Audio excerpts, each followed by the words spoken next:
everyone. I wanted to talk about the MACD configuration, which is something that I discovered a long time ago, and it sort of resurfaced, and how powerful it is. I think the secret to this MACD configuration is that we're looking at two slow moving averages and the deviation of two slow, powerful moving averages.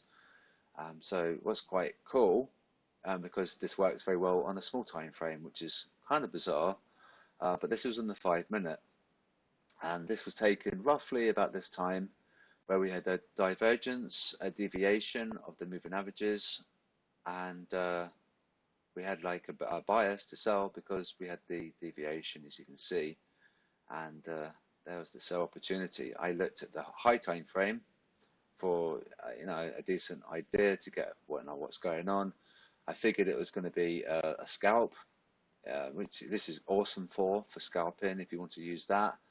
And I was going to let it run, move my stops lower, but what I did, I just left my stop up there, and when I woke up I was at a pretty nice profit. So just a little tip to use this configuration. It's not complex, it's just the simple normal default settings. You apply it to the close, just use the default settings, but instead of like the ones that the MetaTrader 4 or 5 give you, you put 100, 120, 9 instead.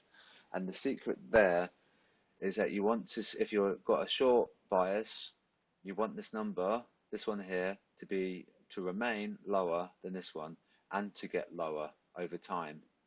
That needs to get lower, and this one needs to get lower, but this has to remain below if you're selling. If you're buying at this number, this one, this correlates to 100, needs to be above the 120.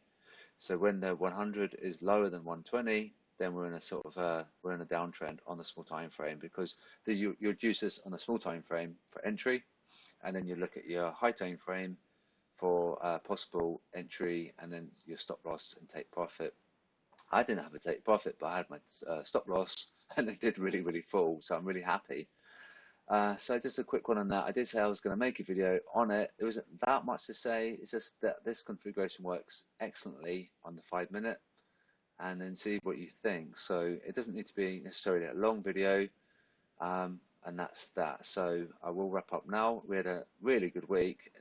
Kiwi USD was fantastic. It did exactly how I forecast, because we used harmonic analysis, and that was spot on. And this was really good as well. Admittedly, this wasn't actually very much a technical sell, so you can see it's quite strong, but we happened to catch it on that median line resistance, and we knew it had some importance because we had this like impulse move there on that. So I figured we might have a similar thing eventually on this median line, and you could probably argue this is a little bit overdone.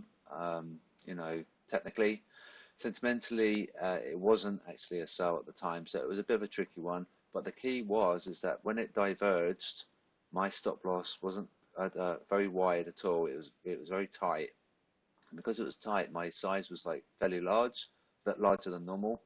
If you've got a wide stop, you can just have a tiny position, but if you've got a tight stop, your size can be a bit larger than normal, and so that's that. And then it did fall, so it was really cool.